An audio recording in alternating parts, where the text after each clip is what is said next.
they're all sort of working against each other, but it really enables the Jhin and the Graves to probably have a lot more value inside of the game.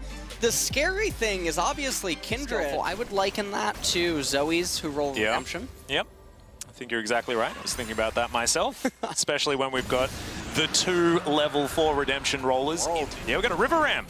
This is a 5v5. Doran's going to loop around Noggery. Level 7 at the moment, and here's the engage. Curtain Call comes down, and the Lamb's Respite comes in very, very early. Beryl getting a big old heal as Noggery's ultimate is beautiful. First Blood going over to Showmaker, and he still has the Unleashed Power available. As Pyoshik very, very low, and that's the Flash Zenith Blade. Beryl has come to play today. It doesn't really mean anything when nothing's going to be happening in the middle stages of the game. Not going to get insane value. And Deft is rotating around as well. Turret plates, not too many of them to actually go down on either side. As the heal actually comes in, they're looking to try and take down Doran, but that's the wild growth as Doran stays in the fight and takes down Noggery. Now Beryl trying to get out of there. It's going to be first turret going over to DAMWON at 16.5 minutes. I believe this is going to be able to go this time around.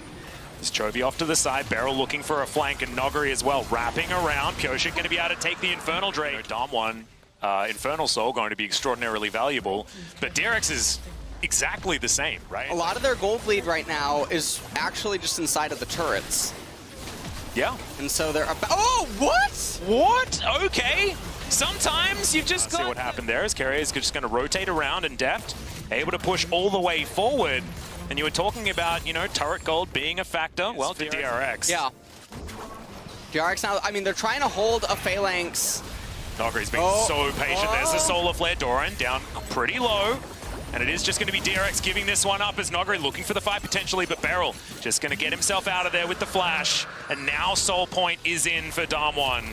Really good control of the area. That Shock Blast is going to land Ace of the Hole as well. Scatter the Weak is big, and that's going to get the Lamb's Respite out of the Kindred. Curtain Call coming forward. Do have a bit of vision as now Chovy. Fancy Feet comes through, and his DDR skills are going to be enough. Oh, I don't know about that Shockwave in the bottom lane. It whiffed anyway.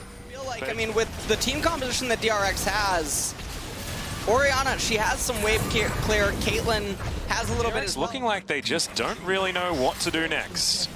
This turret's going to go down towards the bottom side. DRX continue to— Deft trying to get rid of it. Does so with the Peacemaker. Nicely done. Showmaker over the wall. I mean, there's just too much pressure. 4,000, it's not the end of the world, but you factor in the Infernal Soul, you factor in the fact that DAMWON have so much control over every single objective on this map. Chovy now moving towards this outer turret that DRX have been so keen on for so long, and he will be able to collect it. Even with Chovy. Deft down one. Oh, hold on. Noggery looking for it. He's biding his time, waiting for the opportune moment. Pyoshik gets popped. He had the Lambs to stop this from going down because they can't just continue bleeding objectives forever. Chovy moving over to the side. Deft actually frontlining at the moment.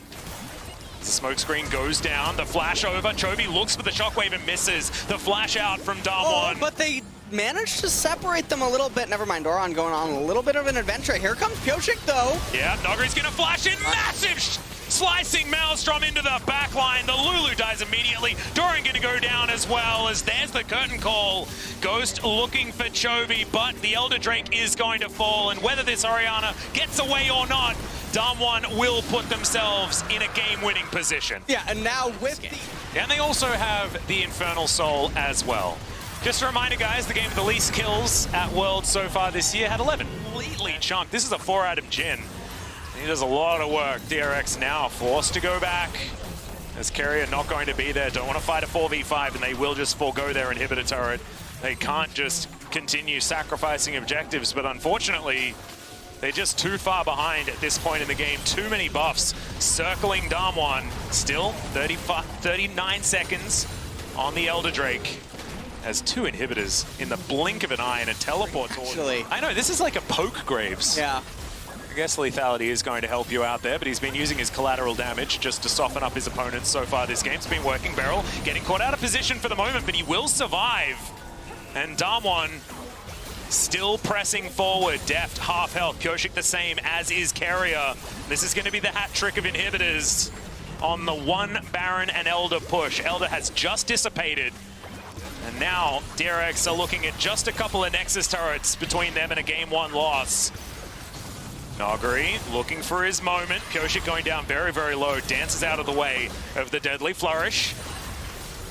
DAMWON continue to press forward. This Nexus turret goes down immediately as now Koshik standing on his Lamb's Respite, but immediately he's stunned up and the curtain call comes forward. It's the last Nexus turret lasting a bit longer than you may have expected, but eventually does fall down. Collateral damage does so much work over the top of DRX, and there is the slicing maelstrom, the death nail. The Nexus going down as an afterthought, and DAMWON will keep their blue side dreams alive and take